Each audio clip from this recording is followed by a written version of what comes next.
I'm Chris Wallace. The White House chief of staff is out. Prosecutors tie President Trump closer to Russian interference and other crimes. And doubts about that U.S.-China trade deal rattle Wall Street. Everybody in Washington now agrees that China is a bad actor doing bad things. We'll discuss trade talks, the arrest of a top Chinese executive, and what it means for the U.S. economy, with one of the president's top advisors, Larry Kudlow. Then, a week of dramatic revelations in Robert Mueller's Russia investigation. What do the court filings show, and what does it mean for the president? I think it's all turning around very nicely. There's absolutely no collusion, which is very important.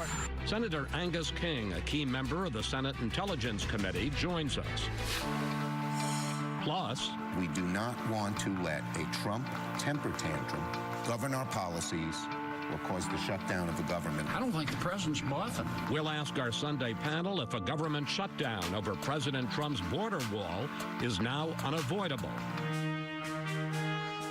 And our Power Player of the Week. The pilot said, we have to go. Tom, you stay here, you die. You join Jesse. One American hero's act of devotion you'll never forget. Tom shouted at the cockpit. He said, Jesse, we'll be back for you somehow, someday. All right now on Fox News Sunday. And hello again from Fox News in Washington. The Trump administration is getting a makeover. On his way to the Army-Navy game yesterday, the president announced Chief of Staff John Kelly will leave by the end of the year. Meanwhile, uncertainty over the U.S.-China trade deal is casting a shadow over an economy that has been a bright spot for the administration. Joining us now, President Trump's top White House economic advisor, Larry Kudlow. Larry, welcome back to Fox News Sunday. Thank you, Chris. Appreciate it. In July, just a couple of months ago, President Trump said that White House Chief of Staff John Kelly would remain on the job through 2020. Now he says that Kelly is out as one of the top few White House staffers. What happened? Well, look, it's been a long 2 years for the chief, General Kelly.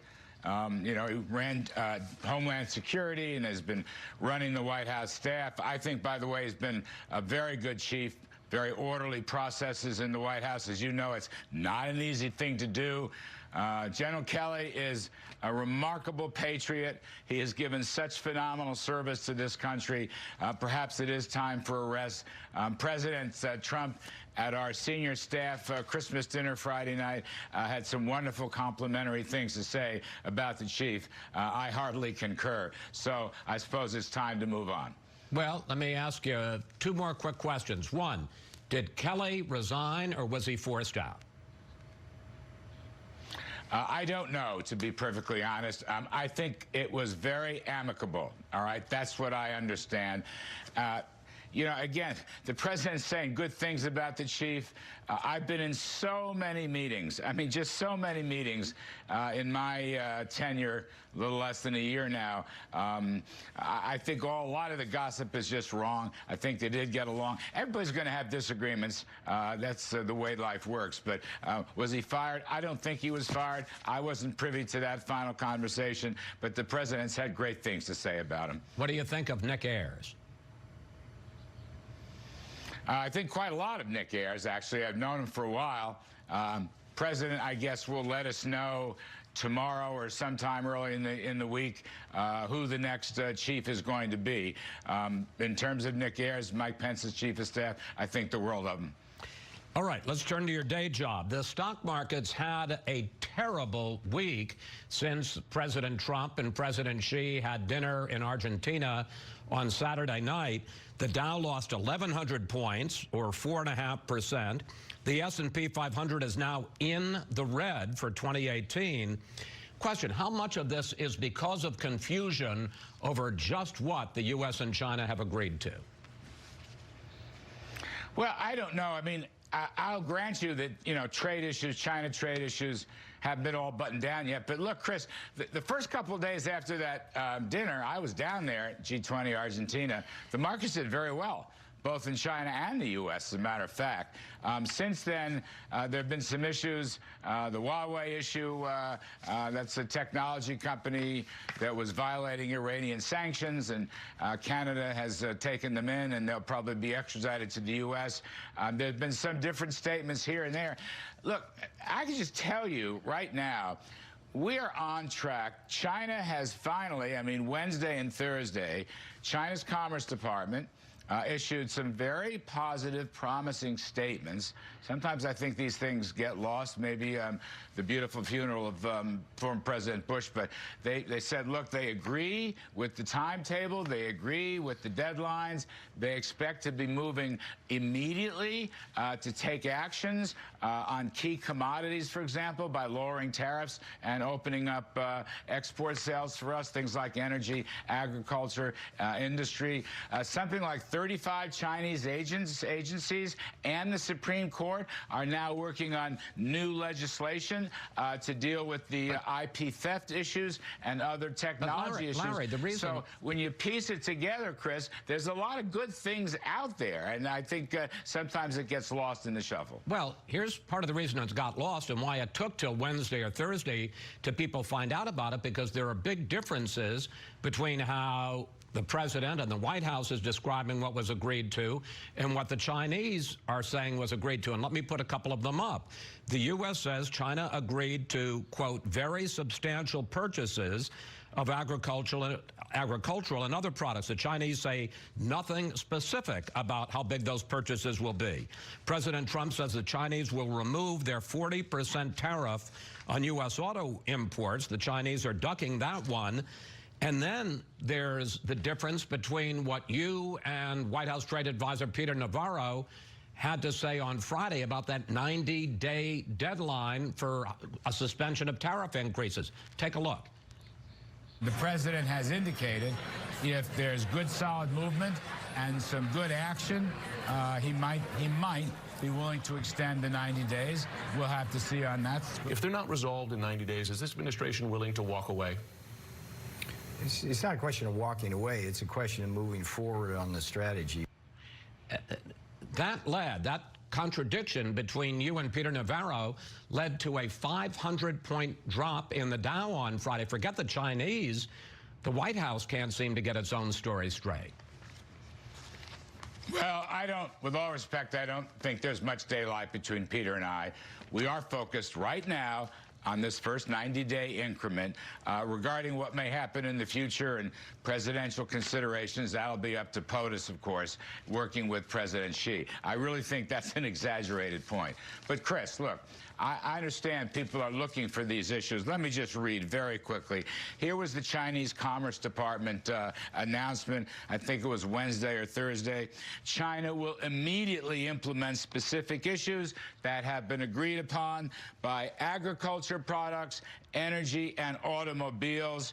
Automobile tariffs announcement is going to come from the State Council Tariff Commission. As I said earlier, it was also announced that a number of Chinese government agencies and the Supreme Court are looking at new laws to prevent intellectual property theft. These are very strong indications. President Trump himself, I mean, I remember he called me early Thursday morning to say, did you see that announcement? Did you see that announcement? And I did, and I think it's very positive. Really, we're making more progress now on more specific issues than ever before. Now, let me just add quickly, trust but verify. That's very important. Ambassador Lighthizer will be looking very carefully in the course of his negotiations. He will evaluate. He will make sure there are enforcement mechanisms and timetable mechanisms. Right. That is terribly important. Nothing.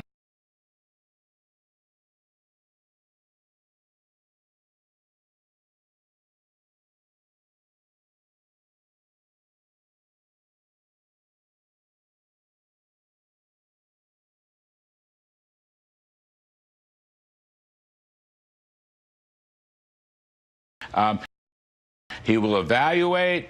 He will make sure there are enforcement mechanisms and timetable mechanisms. Right. That is terribly important. Nothing in this game is done until it is absolutely verified to our satisfaction. So that's a caveat. Okay, and I don't want to lose that. However, but having said that, the Chinese own statements are really very positive. Okay.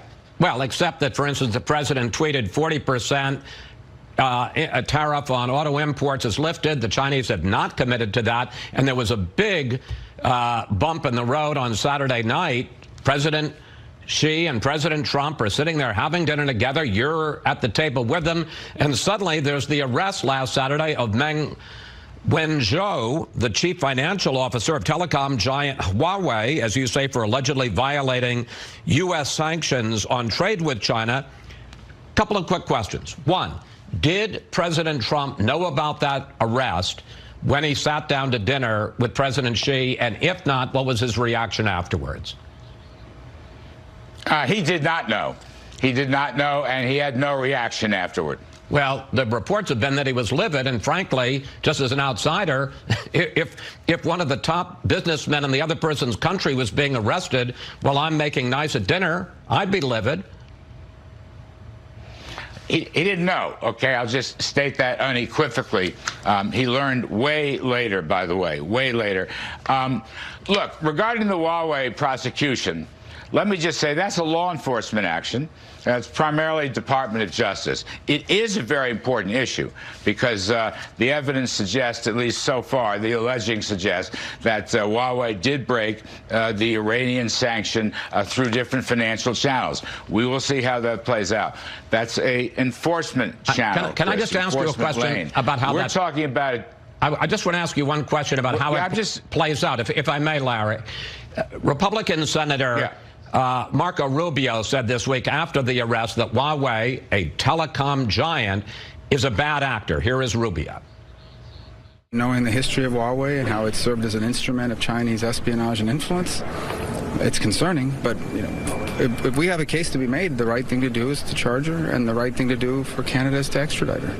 But now China is warning the U.S. and Canada, where she is being held, that there will be consequences if she continues to be held. And one of the top papers in China, the Global Times, says that her arrest amounts to a declaration of war. Can you guarantee me that as part of this negotiation, the president, the administration, will not let her go? Chris, I can't guarantee anything. As I say, this is a DOJ, NSC law enforcement issue. I don't know how it's going to turn out. I'm not an attorney. It's outside my lane. So we will see. Look, the U.S. has laws about these things. The U.S. has a number of laws on the books now that protect a number of points. I mean, not only violations of sanctions, be it Iran or other countries, we have laws about anything that was stolen. We're discussing laws. People can't do business in the U.S. or sell us goods, services, intellectual property that we think was stolen. So that's just being tough and protecting the family jewels, in my judgment, and that's protecting the integrity of U.S. national security policy. Very, very important. How this affects trade, Chris, I can't sit here and be absolutely definitive. All I'll say is it seems to me there's a trade lane that we are discussing where you and I both agree the early returns from China are very positive, and it looks like we will get new actions. And there's a law enforcement lane. They're different. They're different. And I think President Trump and President Xi and lower officials will generate or continue to keep that difference. I might be wrong. I can't predict the future on this thing, but they're different channels, and I think they will be viewed that way for quite some time. Larry, thank you. Thanks for your time, and we'll watch how the markets do this week. Thank you, Chris. Appreciate it. Up next, we'll bring in our Sunday group to discuss the departure of White House Chief of Staff John Kelly and other shakeups in the administration.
changes, and it's time now for our Sunday group. Former Republican Congressman Jason Chaffetz, Charles Lane from the Washington Post, former Democratic Congresswoman Jane Harman, director of the Woodrow Wilson Center, and the co-host of Benson and Harf on Fox News Radio, Guy Benson. Well, Congressman Chaffetz, President Trump announced yesterday that John Kelly is out. His likely replacement that I discussed with Larry Kudlow, this fellow, Nick Ayers, very sharp political operative, now the White House, or the Vice President's Chief of Staff. Question, what happened to Kelly? And if, in fact, Ayers is taking over from Kelly, what does that tell us about where the Trump presidency is headed over the next 2 years? Well, this country owes a lot to the Kelly family, the sacrifice that he has made, but also his son and the loss of his son. But he served 2 years with the Trump administration, Homeland Security, and the Chief of Staff. By all accounts, it's a tumultuous time in the White House. But we have a lot to thank there. I think Nick Ayers has proven himself with the Vice President. Very different approach, I think, than General Kelly. In what way? Well, he seems to be a very disciplined person. He did cut his teeth early on in some of the campaign issues, and as we transition to 2020, I think it's important to know that. I also think that perhaps one of the names that's out there is Mick Mulvaney, also in the mix. It seems like Ayers is going to get it, but Mulvaney, the president, I think, signaled that there might be an interim person in the place. And but when you say he's political, I mean, is part of it that we're headed up towards 2020? We're going to have a Democratic Congress. Yeah. You need a more politically savvy person in that job? Yeah, I think you're going to have to deal with a Democrat-controlled House of Representatives, and you couple that with the 2020 election right on our heels. I think you need somebody who can bridge that gap and what the president's attention is going to be drawn towards. Chuck, given how President Trump runs his shop, can anyone succeed as White House Chief of Staff? And Nick Ayers, who, as I say, is a very sharp political operative. He was executive director of the Republican Governors Association when they scored a lot of gains there. He has his own critics. Yes, he does. He's thought to have, as part of being political, he's thought to have very sharp elbows. He's a young man in a hurry. He's only in his mid-30s, and that always draws a little resentment from the more experienced types. The other people who are in the mix here are Jared Kushner and the president's daughter, Ivanka. When you say they're in the mix, they're not going to be chief of staff. No, but they are known to involve themselves sometimes in the affairs of the White House, and there's may have had something to do with General Kelly's departure, too. They have struggled all along for stability in there, and, you know, at a certain point, you say to yourself, well, is it the staff or is it the president? And the president thrives, it seems, on conflict and instability. That seems to be what makes him comfortable. He likes, as I think he said himself, he likes it when people are in conflict around him, and then he can deal with that. So, you know, a best case scenario for this White House is that they find somebody who can hold on for the next 2 years till the election. But that would be different from the previous 2 years. Well, speaking of conflict and unfinished staff business, 9 months after Secretary of State Rex Tillerson was dismissed, incidentally, by tweet, he finally got around to talking about what it was like to work for President Trump. Here's just a taste of that. Doesn't like to read, doesn't read briefing reports, doesn't like to get into the details of a lot of things, but rather just kind of says, look, this is what I believe. When the president would say, well, here's what I want to do, and here's how I want to do it. And I'd have to say to him, well, Mr. President, I understand what you want to do, but you can't do it that way. It violates the law. It violates a treaty. Well, not surprisingly, the president fired back. Tweet. Rex Tillerson didn't have the mental capacity needed. He was dumb as a rock, and I couldn't get rid of him fast enough. He was lazy as hell. Congresswoman Harman, I guess they won't be sending Christmas cards to each other this year. Well, I have no idea why Rex Tillerson did that interview, but let me just say... we love that he did that interview. Well, fine. I'm glad you love it. We like people airing their dirty laundry. Congratulations on 15 years of fair and balanced anchoring of this show.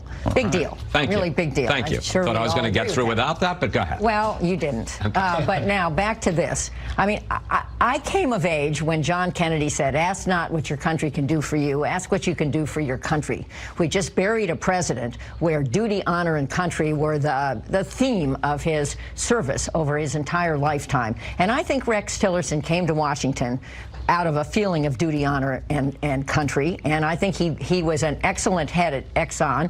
And what went on after that. He was not a very good Secretary of State. Yes, right. He had no experience at the State Department and certainly was a misfit with President Trump.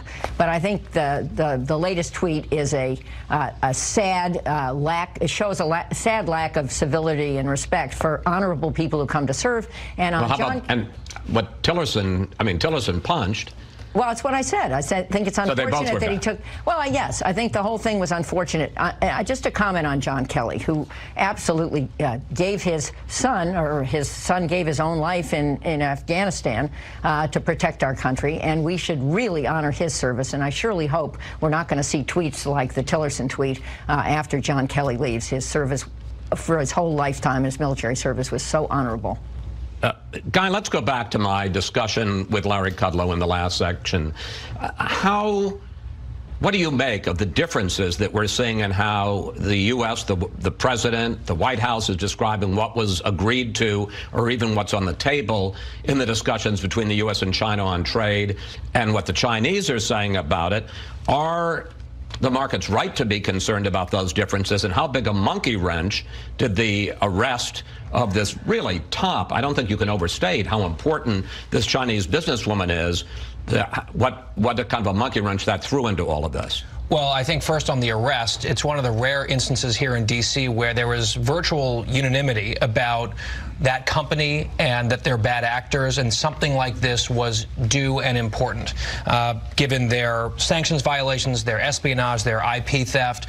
I think there was bipartisan applause. Maybe the timing was unfortunate, given the broader context of the back and forth in these negotiations. But to your first question, I'm a big fan of Larry Kudlow, always have been, but I was not terribly convinced by his responses to your questions, where you put up the full screen graphics. Here's what we're saying, here's what the Chinese are saying, where do we go from here? And I think there was sort of a lot of let's wait and see, and the markets are waiting and seeing, and that's why we're seeing, I think, and witnessing the downturn and the jitters. Congressman Chaffetz, we've got about a minute left. We've seen this movie before, where there's talk about an agreement, they begin months of negotiations, and nothing much concrete comes from the Chinese.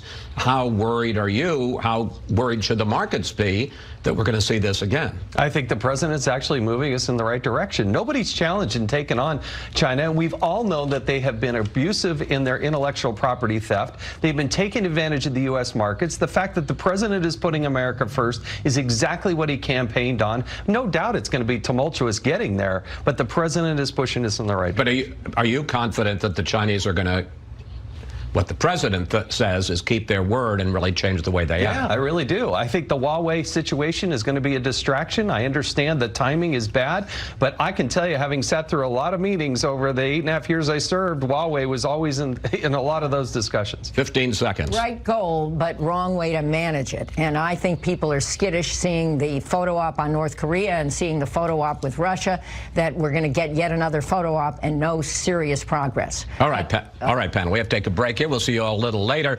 When we come back, what Robert Mueller's latest moves mean for President Trump. We'll discuss the key takeaways from Friday's court filings with Senator Angus King, a member of the Senate Intelligence Committee. That's next. This is our contract with our military, that when you go to serve your country, when you give your kids a kiss goodbye in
see that we're talking again about Hillary Clinton's emails, for heaven's sakes. We'll discuss it with a top member of the Senate Intelligence Committee next.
A flurry of court filings this week reveal new information about Robert Mueller's Russia investigation and how federal prosecutors are trying to connect the dots between President Trump, his campaign, his company, and the Kremlin.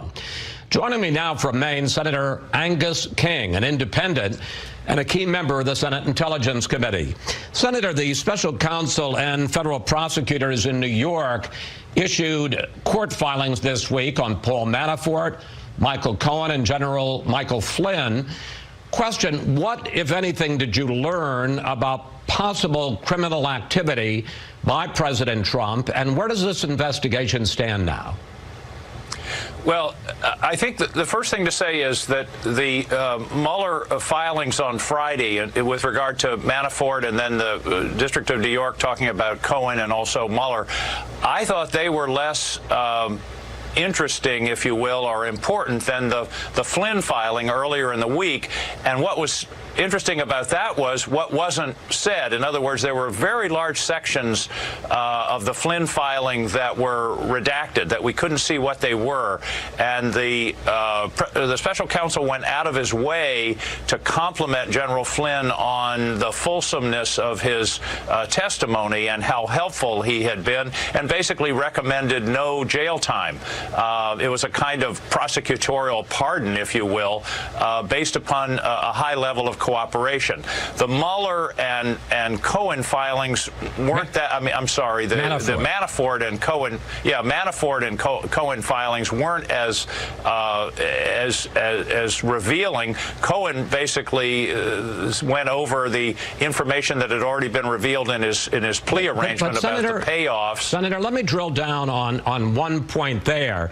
On the illegal campaign hush money payments to two women, New York prosecutors write this: Cohen himself has now admitted, with respect to both payments, he acted in coordination with and at the direction of individual one, who we know to be Donald Trump.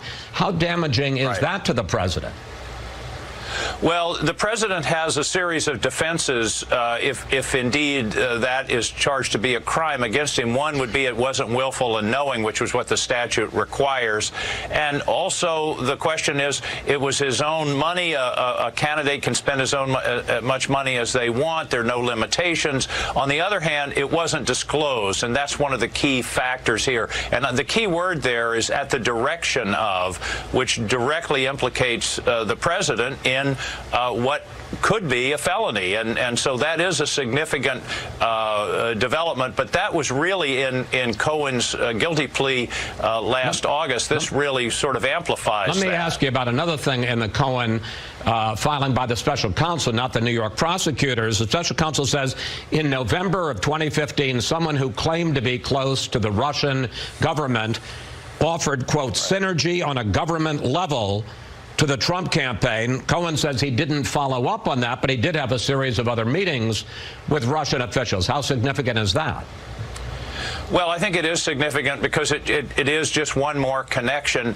It appears that that discussion is about the Trump Tower Moscow project, which we now know was underway and being discussed, not underway in the terms of being built, but certainly they were working on trying to develop such a project from the fall of 2015 into the middle of 2016, which is contrary to earlier reports that there were no relationships with the Russians, nothing going on.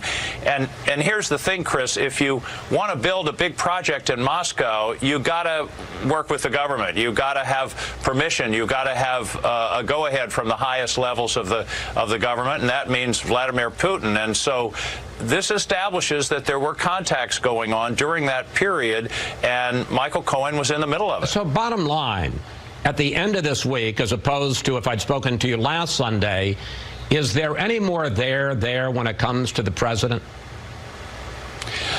I don't think it changes that, although, well, let me modify that answer. I think, yes, going back to my original comment, I think the Michael Flynn filing was very significant. He met with the special counsel dozens and dozens of times and gave a great deal of information, a lot of which is redacted, which is suggestive that there's information we don't know. I think that's the most significant filing of the week. I think the Manafort and Cohen filing gave us a little bit of additional information. But I think the Flynn filing, if I were in the White House, would be the one that would make me nervous. I want to ask you about the president's reaction on Friday night. He tweeted this: totally clears the president. Thank you. Does it? No. I don't see that at all. In fact, the Cohen filing, as you've already pointed out, implicates him in the commission of a felony. I wouldn't call that being totally cleared. Now, it doesn't speak directly to the issue of a conspiracy with the Russians involving the 2016 campaign, although again, the Cohen filing talks about relationships to people in Russia at the highest level with regard to synergy with the Russian government and the Trump campaign. So it's suggestive but not conclusive. Chris, there's a lot of talk recently about smoking guns, and in criminal prosecutions, you rarely find smoking guns. It's an accumulation of evidence, and that's what's happening here. It's more of a drip than a opening of the fire hose, and it continues to develop in ways that aren't favorable to the president. But I think, as you suggest in the filings this week, there's nothing definitive, but there's nothing that exonerates the president either. I was surprised by that tweet. I was wondering if he read the same documents I did. The president had two other tweets this week that stirred controversy. I want to put them up. On Michael Cohen seeking no prison time, the president wrote, "He lied for this outcome and should, in my opinion, serve a full and complete sentence." But on Roger Stone saying he will never testify against Mr. Trump, the president wrote, "Nice to know that some people still have guts." Do you see those tweets, as some other people do, as evidence of witness tampering? I think it's troubling, and you could add a third instance, and that is when he said last week that a pardon for Manafort is not off the table. I found that very troubling. That's dangling a pardon. I used to be a governor, Chris, and I had the power of the pardon. And to me, if I had thought about pardoning a criminal who had some ability to implicate me in some criminal activity, I can't imagine it, frankly, and that's what we're talking about here. So when you add those three things together, it's very troubling. Again, it's not definitive, it's not a smoking gun, but it's troubling when you're essentially saying, punish the guy who's given information against me and let the guys off who aren't talking. That's I think troubling is the word I keep using. I think that's the best characterization of it. Former FBI Director James Comey testified before 2 House committees on Friday for a total of almost 7 hours, and afterwards he had this to say. When you read the transcript, you will see that we're talking again about Hillary Clinton's emails, for heaven's sake, so I'm not sure we need to do this at all. Now, the Republican majority has contended, and then what they were trying to find out and asked about for hours in this hearing was that there was bias both for Hillary Clinton in that investigation and against Donald Trump in that investigation.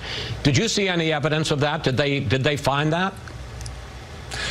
No, and I think there's a really important point here, and that is the investigation of Donald Trump was completely secret. It wasn't made public at all. There wasn't a whiff or a suggestion of it. Nobody ever even knew about it through the election until well after the election. So if that investigation was undertaken for political purposes, it had no result. It didn't affect the election whatsoever. On the other hand, the Hillary Clinton investigation was very public, and many people feel that Director Comey's statements about reopening the investigation in the latter part of October, about a week or 10 days before the election, was one of the things that sunk Hillary Clinton's campaign. So I understand the argument, but the conclusion doesn't support it. If the Trump investigation was political, they certainly didn't pull the trigger on it. Senator, I got about 30 seconds left. The Republicans are making a big deal about the fact that FBI Director Comey, former director, said, I don't remember over 200 times in his testimony. I know you probably haven't gone through the 235 pages, but do you think that indicates that he was dissembling or not being candid? I had probably 20 meetings in the Intelligence Committee with him over the course of 5 years, and I never saw that from him. It would be very surprising to me. I wasn't there. I didn't see it. But on the question of the political Hillary thing, the Inspector General of the Justice Department did a very long, I think 150-page analysis of that, concluded there were some judgment calls that they disagreed with, but it wasn't undertaken in any way for political purposes, and that's an independent investigation that was very thorough. Senator King, thank you. Thanks for your time. Always good to talk with you, sir. Yes, sir. Glad to be with you, Chris. Up next, President Trump signs a short-term spending bill to keep the government open through December 21st. What would you like to ask the panel about the end-of-year fight brewing over his proposed border wall? Just go to Facebook or Twitter at Fox News Sunday, and we may use your question on the air.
border security and the year-ending funding bill. We have to get this done. So if President Trump wants to throw a temper tantrum and shut down the government over Christmas, over the wall, that's his decision. President Trump and Senate Democratic leader Chuck Schumer squaring off over whether the must-pass government funding bill in 2 weeks will include money for the border wall with Mexico or not. And we're back now with the panel. Well, Congressman Chaffetz, President Trump is insisting on $5 billion for the wall in this bill that has to be passed by a week from next Friday, the 21st, 4 days before Christmas.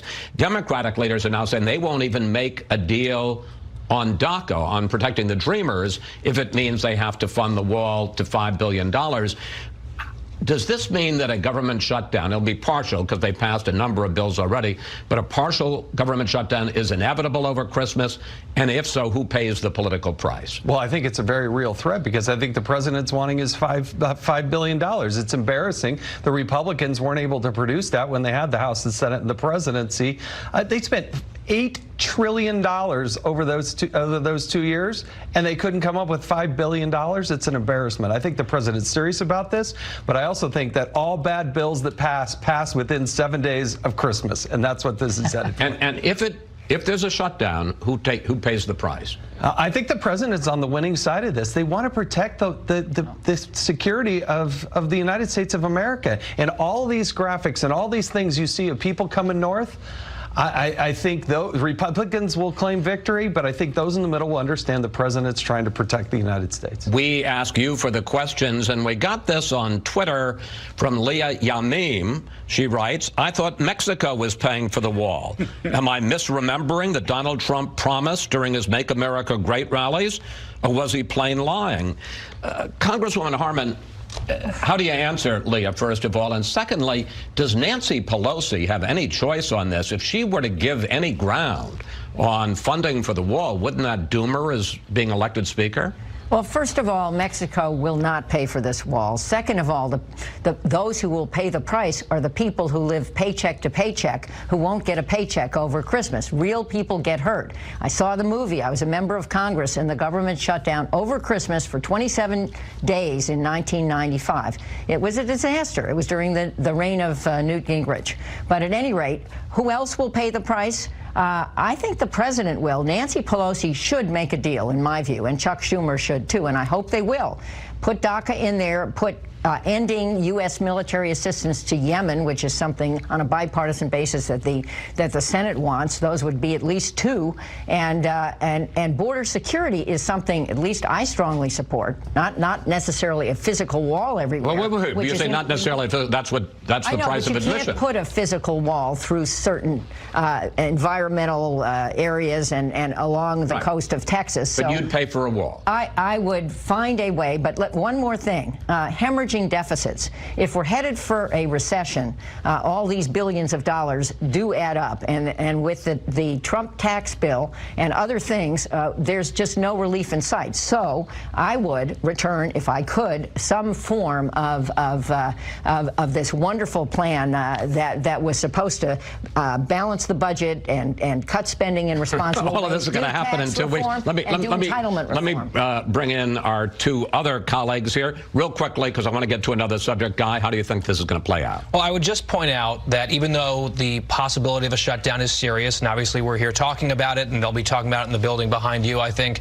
in the coming weeks, if there is a shutdown, it's always a partial shutdown of the federal government. It'll be even more partial in this case because the Republican Congress has passed more appropriations bills through regular order than they've done in more than 2 decades, including defense. So I think the urgency and some of the scare tactics in a fight around a shutdown won't be available to the Democrats, although I think they'll get their licks in on the president if it is the wall as the sticking point. Who pays the price here? Well, this is the last stand for the wall with the Republicans in control of the whole government. I tend to think if there's a shutdown over the wall, I think the president will be rewarded, at least with his base, for making that struggle. But if it goes on a lot longer than that, because there isn't a lot of support for the wall generally, then he will start to pay a price. All right. Meanwhile, for all the talk about by Republicans about Democratic voter fraud. There seems to have been another case, perhaps, in North Carolina where it was the Republicans who were involved in voter fraud. Let's put this up. Republican Mark Harris has a 905-vote lead over Democrat Dan McCready in a race for Congress. McCready had already conceded, but now there are allegations of a GOP operative mishandling hundreds of absentee ballots, which may have been the difference, and the Democrat, McCready, has now unconceded. Guy, what do you make of this? And explain what's going on here. Yeah, I mean, it doesn't look good. And if you read into the details, I would not be surprised if we end up seeing a new election in North Carolina 9, because I think this shady character's fingerprints are all over this. Well, tell what he did. So he was collecting ballots, so absentee ballots, and allegedly... This is a Republican. It's not Mark Harris, but it was somebody on his staff. Someone who's sort of working for him, and he has a long history. He's worked for both parties and over the course of time, and he has this amazing track record where his clients tend to outperform expectations by far when it comes to absentee ballots, where they collect these absentee ballots from voters, something happens to them, some of them appear, some of them disappear, and then boom, the outcomes tend to benefit his clients. Yeah, and we should point out that it's even got a name, which is vote harvesting. I'd never heard that expression before. In North Carolina, it's illegal. Either you have to submit your absentee ballot, or a close friend or somebody connected to you, relative, has to submit the ballot. It can't just be somebody submitting hundreds of ballots. However, setting aside this particular case in North Carolina, what you just described, that vote harvesting scheme, it's actually perfectly legal in places like California. And there was a fascinating piece on NPR where they looked at, will this incident renew scrutiny for mail-in voting states like Colorado, like Washington State, where this could be a widespread problem, relatively speaking? Here is the reaction from the Democratic Party chair in North Carolina. North Carolina voters deserve to know the truth. And as more details come to light every day, it becomes increasingly clear that a full investigation must be completed before the election can be certified. And that gets very interesting, Chuck, because there's going to be an investigation inside North Carolina about this, but ultimately, who decides whether or not to seat a member to Congress? The Congress, the House. They decide whether or not to certify it or call for a new election. And by the way, next year that will be Nancy Pelosi and the Democratic majority will be deciding. So my bet would be this gentleman, Mark Harris, will never be seated. The Republican. The Republican who ostensibly won this will never be seated, either because there's a new election which he can't win with this cloud over him, or because the election is never certified, or finally because the Democrats never agreed to seat him.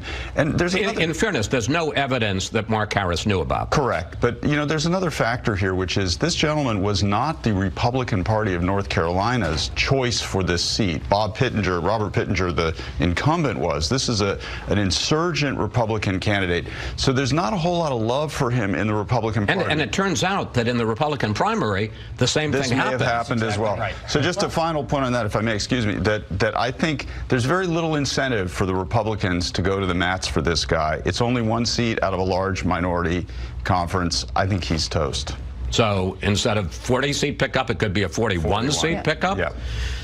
I won in 1994 when the late absentee votes were counted. And in Los Angeles, it was a requirement that your family had to bring in the absentee votes. And I finally won by 811 votes, and my election was certified. Well, at least in the story I read, it now has changed, and anybody can bring them in. You can harvest votes. I like harvesting votes. Thank you, panel. See you next Sunday.